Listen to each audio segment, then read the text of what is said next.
Bonjour tout le monde. Ici je reviens dans cette vidéo pour parler d'un pays qui nous saoule vraiment en Afrique. Il est question de la France. Je sais que nous tous, du moins, à moins que les gens font semblant, nous tous nous savons que la France est la raison principale pour laquelle la plupart des pays dits francophones n'arrivent pas à s'envoler. Parce que la France fait tout ce qui est en son pouvoir pour empêcher notre liberté. Elle nous impose des dirigeants fantoches, égoïstes, et les maintient au pouvoir avec des armes, avec des tours qu'ils nous jouent à tout moment pour tromper notre vigilance. Et malheureusement, nous avons trop peur d'elle. Nous n'osons pas dire à la France les vérités qu'elle est supposée connaître. Nous n'osons pas faire comprendre aux citoyens français que les cons qu'ils mettent au pouvoir sont la raison pour laquelle des millions de gens souffrent, vivent dans la misère, sont persécutés et ne peuvent pas jouir de leur liberté. La liberté, la fraternité et l'égalité qui sont la devise de la France, sont pour nous un idéal que nous ne pouvons point saisir parce que la France fait tout ce qu'elle peut pour nous empêcher d'atteindre ses objectifs. Quand je prends l'exemple de mon pays, le Togo, pourquoi la France se permet-elle à chaque fois de faire la propagande d'un régime sanguinaire? Pourquoi est-ce que la France se permet de ridiculiser le peuple togolais en annonçant la victoire supposée d'un fantoche fraudeur d'élection, quand nous savons tous que ce monsieur n'a jamais remporté aucune élection au Togo?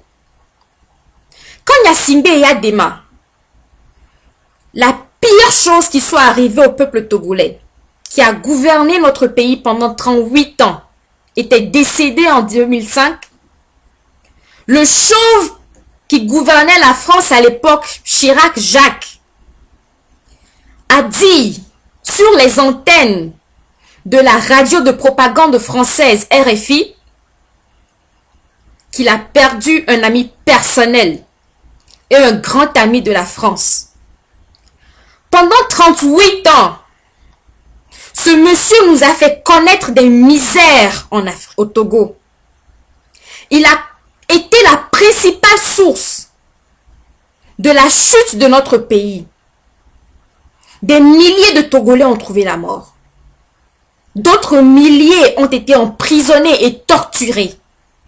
Et je ne saurais compter toutes ces personnes qui ont quitté le pays pour trouver un peu plus de sécurité ailleurs. Et le Togo n'est pas le seul pays qui est victime de la France. Nous sommes des dizaines de pays africains qui sommes toujours sous le joug de la France. Et notre indépendance est une illusion.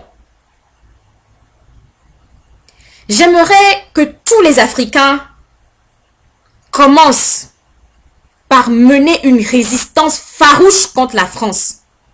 Parce que la France est pour nous les Africains ce que les nazis ont été pour les Juifs. La France a transformé nos pays en camps de concentration où nous sommes tués par la faim, par la misère, par les tortures.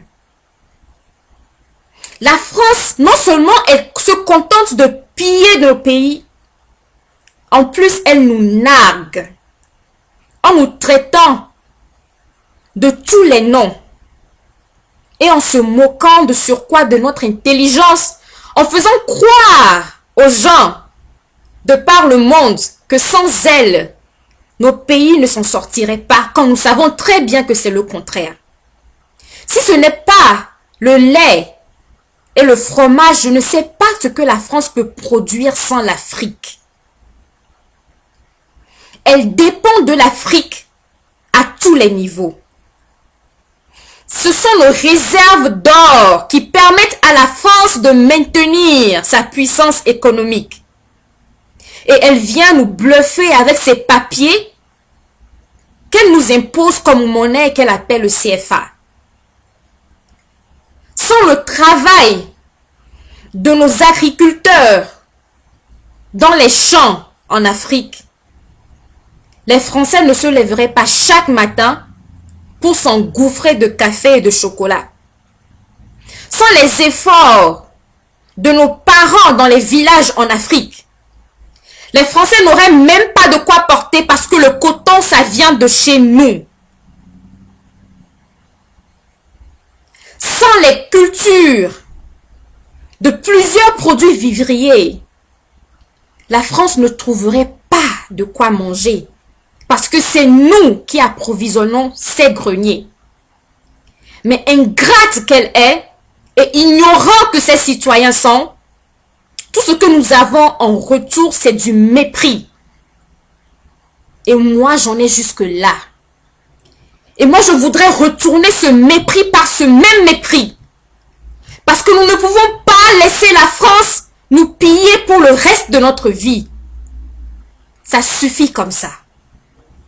Je voudrais que tous les Africains qui dépendent toujours des produits français commencent par les boycotter. Ne visitez plus les médias français. RFI, France 24, TV5, que sais-je encore, boycottez-les. Ne consommez plus les produits français, à commencer par le sucre Saint-Louis qui est répandu en France, les carreaux de sucre Saint-Louis, boycottez-les. Tous les produits de consommation.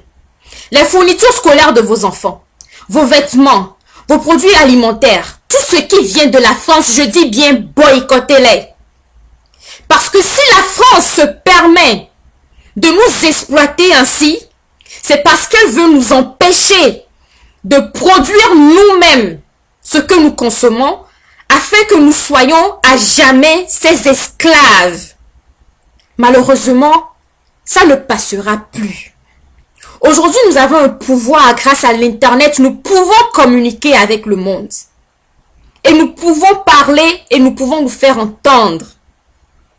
Chers citoyens africains, de par le monde entier, boycottez toutes les compagnies françaises, tous les produits français, toutes les sociétés françaises. Ne consommez plus rien qui provienne de la France. Parce que tout ce qui vient de la France est taché du sang de nos parents. Il faudrait que la France comprenne que nous sommes des dizaines de millions d'Africains, plutôt des centaines de millions d'Africains, et nous pouvons la rendre pauvre en l'espace de quelques semaines si nous y mettons de la volonté. Alors si la France ne veut pas que nous les Africains, nous puissions vivre comme des humains, dans la dignité et la liberté, eh bien, elle non plus ne jouira pas de nos biens. Parce que nous allons pourrir la vie à la France aussi longtemps que nous serons misérables. Et la France deviendra plus pauvre qu'elle ne l'a été quand la peste l'avait ravagée il y a 500 ans. Il faudrait que tous les Français qui m'écoutent sachent que leur pays est en guerre passive contre des centaines de millions de gens qui sont révoltés, qui sont en colère, qui sont fâchés et qui n'en peuvent plus de la tyrannie de leurs dirigeants. Et que le moment est venu pour nous de résister. De la même manière que vous avez résisté contre les nazis, nous résisterons contre vous. Et même si aujourd'hui vous pensez détenir tous les pouvoirs, eh bien un moment arrivera dans l'histoire où vous perdrez et où vous regretterez tout ce que vous nous avez fait subir.